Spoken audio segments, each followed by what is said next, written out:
মৃন্ময়ের রান্নাঘরে সবাইকে স্বাগত। আজ আমি আপনাদের জন্য নিয়ে এসেছি নতুন আরেকটি রেসিপি। এটা হলো ঝুরি আলু ভাজা। বাঙালিদের আলু ভাজা ভীষণই প্রিয় খাবার, আর তা যদি হয় একদম মুচমুচে তাহলে তো আরও ভীষণ মজা। বাচ্চারা এই ঝুরি আলু ভাজা খেতে ভীষণই পছন্দ করে। তবে শুধু বাচ্চারা না, বড়রাও ডাল ভাতের সাথে এই আলু ভাজা খুবই পছন্দ করে। আজ আমি আপনাদের কিভাবে এই ঝুরি আলু ভাজা তৈরি করতে হয় সেটাই দেখাবো। তাহলে চলুন পুরো প্রসেসটা দেখে নেওয়া যাক। আমি মাঝারি সাইজের 3টা আলুর খোসা প্রথমেই ছাড়িয়ে নিয়েছি। এরপর একটা গ্রেটার নিয়ে নিয়েছি। গ্রেটারের 2 পার্টের মধ্যে ছোট পার্টটা দিয়ে আমি আলুগুলো গ্রেট করে নেব। আলুটাকে আমি উপর থেকে নিচের দিকে একটু প্রেসার দিয়ে টান দেব।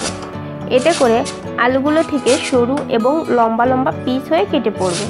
নর্মালি আমরা কোনো কিছু গ্রেট করতে হলে উপর নিচে দুদিকেই টান দিই, যাতে এটা ছোট ছোট পিস হয়ে পড়ে।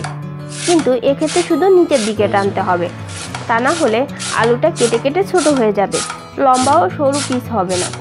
দেখুন, এইভাবে করতে হবে।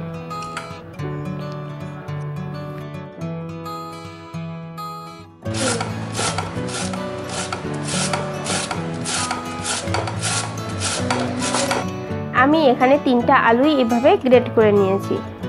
এবার আলুগুলো ভালো করে ধুয়ে নিতে হবে। আলুগুলো খুব ভালো করে 10-12 বারের মতো কষলে কষলে ধুয়ে নিতে হবে।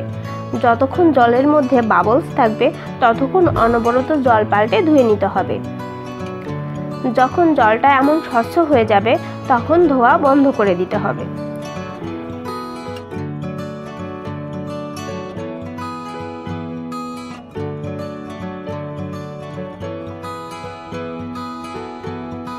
এবার আমি আলুটাকে হাত দিয়ে একটু চেপে চেপে একটা সুতি কাপড়ের উপর একটু ছড়িয়ে দিচ্ছি, যাতে আলগা জলটা কাপড়টা সোপ করে নিতে পারে।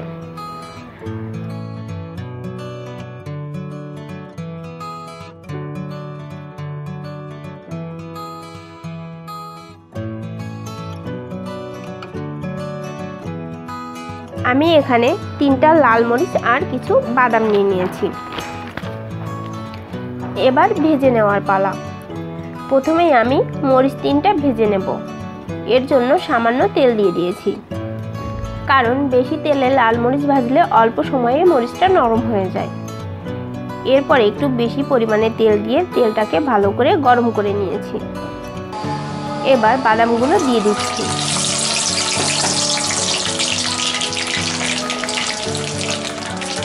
একটু ভালোভাবে নেড়ে চেড়ে ভেজে তেল ঝরিয়ে তুলে নেব।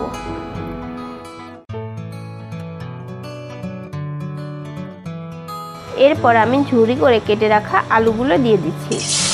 আপনারা হয়তো খেয়াল করেছেন, আমি কিন্তু আলুতে কোনো লবণ মাখাইনি, কারণ আলুতে লবণ মাখালে আলুগুলো অনেক বেশি সফট হয়ে যেত, আর তেলের মধ্যে দিলেই একটার সাথে আরেকটা জড়িয়ে যেত। একটা চামচ দিয়ে অনবরত নেড়ে ভেজে নেব। এভাবে ভাজলে প্রত্যেকটা আলুর টুকরো আলাদা থাকবে।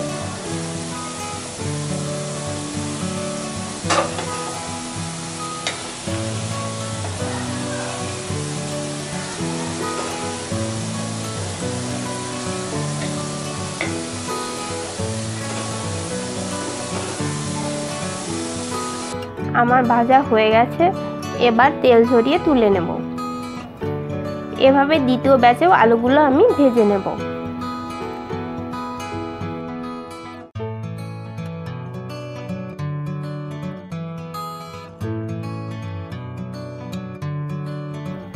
এবার আমি পরিবেশন করে নিচ্ছি। ভেজে রাখা বাদাম, আলু আর সামান্য বিট লবণ ও লাল মরিচের গুঁড়া দিয়ে মিশিয়ে নিয়েছি।